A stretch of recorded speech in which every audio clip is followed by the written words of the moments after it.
takot lang nila. Hindi nila ako kayang kasuhan at hindi nila ako kayang takutin. Ito ngayon, George Garcia, ilang Pilipino ang dadayain mo sa halalan ngayong Lunes?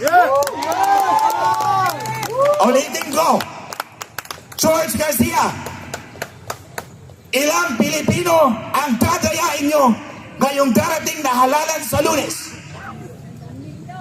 I accuse you publicly and categorically.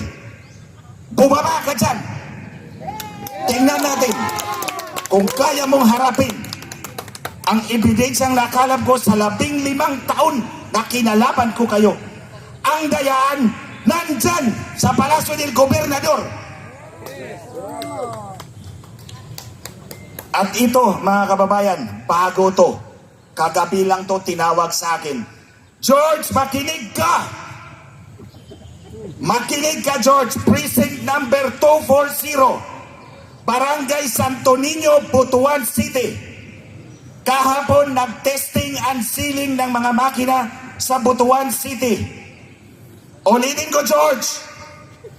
Precinct number 250, Barangay Santo Niño, Butuan City. Test ballot number 9. Ang binoto ng watcher ay si Ching Plaza plus 8 konsihal. Si Ching Plaza at 8 konsihal ang binoto sa test ballot number 9. Paglabas ng resibo, tumugma sa balota. Pero, nung tiningnan nila ang election return sa screen, ang lumabas ay si Lau Fortun at 12 konsihal. Ayan, George! Imbestigahan mo yan! Ulitin ko, test ballot number 9. Clustered precinct number 240, Barangay Santo Niño, Butuan City. Ang binoto ay si Ching Plaza plus 8 konsihal. Ang lumabas ay si Lau Fortun plus 12 konsihal. Hala, sagutin mo yan. Test ballot number 10, George. Ito ba, test ballot number 10. Ang binoto ay si Ching Plaza plus si Lau Fortun.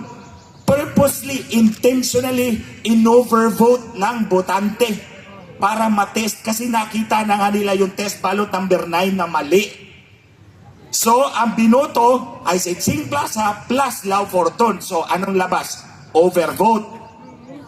Plus 8 konsihal ni Ching Plaza. Pag-check ulit sa election return doon sa screen, ang lumabas, si Lau Fortun plus 12 konsihal. O, test ballot number 10, George Garcia, clustered precinct number 240, Barangay Santo Niño, Butuan City. Sagutin mo yan!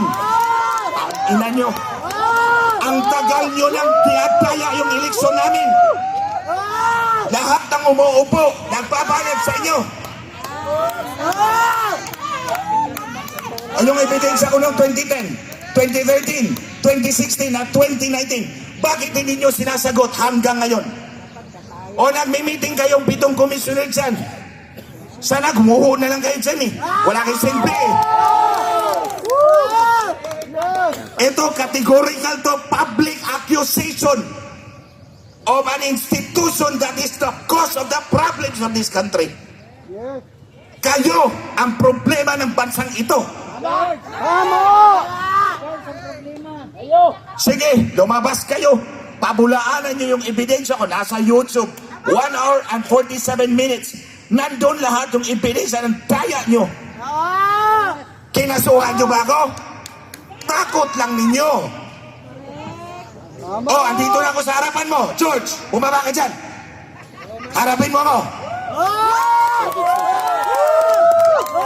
Hindi mo kaya kasi alam mo may ebidensya akong hawak. At hindi ako nagsisinungaling sa sambayan ng Pilipino. For 15 years, I fought for clean and honest elections. At ito ang kalaban ng sambayanang Pilipino para malaman ninyo ang COMELEC ang rason kung bakit naghihirap ang bawat Pilipino. Sa pagbibenta ng mga eleksyon, pagdaya ng eleksyon, kailangan tuldukan natin to. Nandyan yung affidavit ko. Malinaw ang sinabi ko. Nakipag-usap si Lisa Marcos sa may-ari ng Smartmatic para dayain yung eleksyon noong 2022. 15 pages yung affidavit ko. Sinagot ba ni Marcos? Hindi. Kinasuhan ba ako ni Marcos? Hindi. Dahil totoo ang sinasabi ko. George, ulitin ko, ilang Pilipino ang dadayain mo ngayong Lunes sa araw ng halalan? Yes. Mabuhay ka, Tony Glenchon! Mabuhay! Mabuhay Glenchon! Hinahamon ko talaga tong hirayupak na to. Hinahamon ko talaga. Ang gagaling nyo, 7 kayo dyan eh. Bumaba kayo dyan at harapin nyo ako. Anong ginawa nyo? Tinanggal ako sa Facebook. Tinanggal ako sa Facebook 3 buwan bago ang halalan at ibabalik 3 buwan matapos ang halalan para hindi ako makapagsalita. Sinagot na ako ng mga abogado ng Facebook.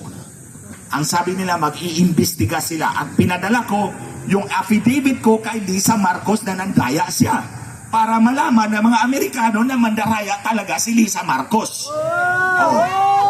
Tingnan ninyo, nandoon sa Roma, hindi pumunta si Marcos para makipaglibing kay Pope Francis.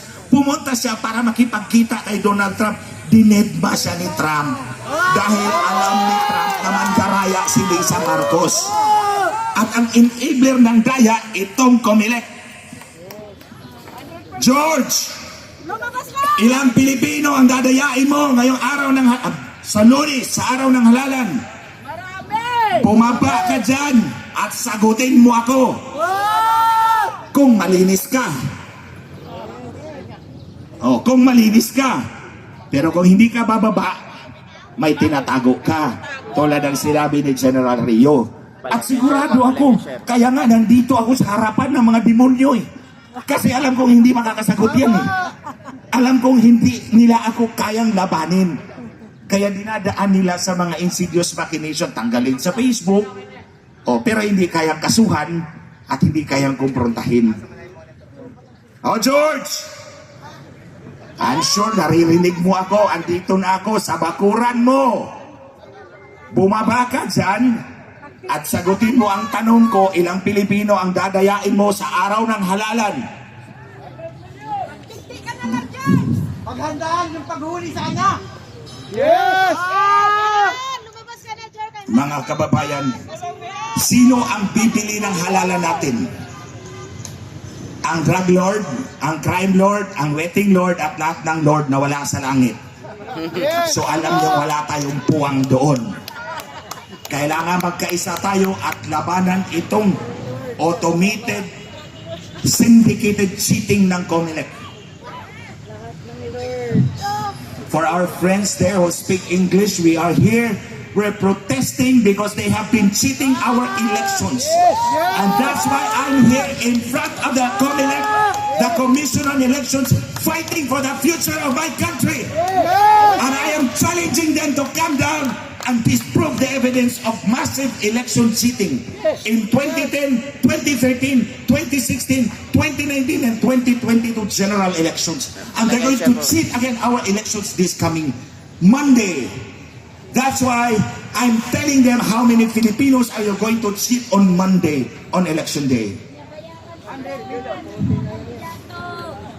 We will not stop fighting for the future of our country because this is the only country we have. It is our future.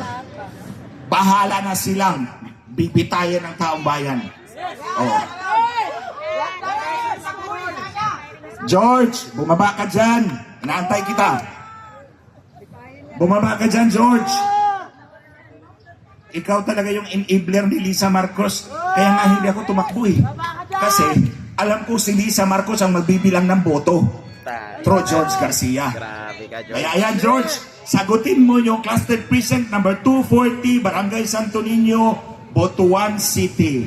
O, sagutin nyo yan. Kasi hindi ako titigil sa pagdakdak at pag-expose sa inyo, sa inyong dayaan. Ulitin ko, George, sa Lunes, ilang Pilipino ang dadayain mo, ang kanilang kinabukasan, ang kanilang boto. Bumaba ka dyan at kasuhan mo ako para doon tayo sa korte magsuntukan. Oh.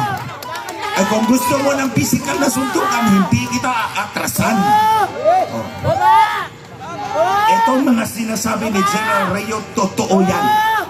Lumabang ka ng patas! Lahat ng sinabi ni General Rio, yung sinabi niyang isang IP address lang, nandoon na yan noong pang 2010. Ang sabi ni General 198.168.0.0.2.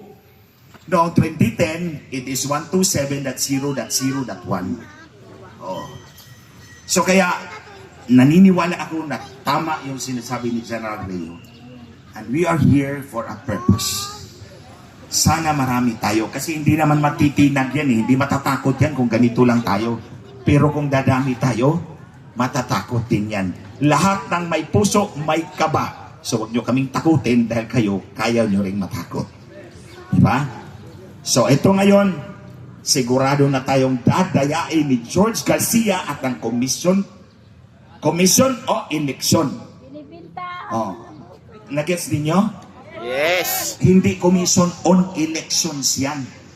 Komisyon o eleksyon. Kung magbayad ka ng komisyon, papanalo kita. Kung ayaw mo magbayad, mag-eleksyon tayo. Kaya komisyon o eleksyon, pumili ka. Oh, yan. So mga kababayan, hindi naman tayo totally na walang solusyon. Meron tayong solusyon. Ito yung solusyon ni Jay. Bilangin natin ang voter receipt, ang boto na nasa resibo natin para masiguro natin na hindi tayo madadaya na mga nilalang na tulad ni George Garcia. Okay, finally, George, hindi ka bumaba, takot ka. O ulitin ko, George, sa Lunes, sa araw ng halalan, ilang Pilipino ang dadayain mo, ang kanilang boto at kinabukasan. Maraming salamat po mga kababayan.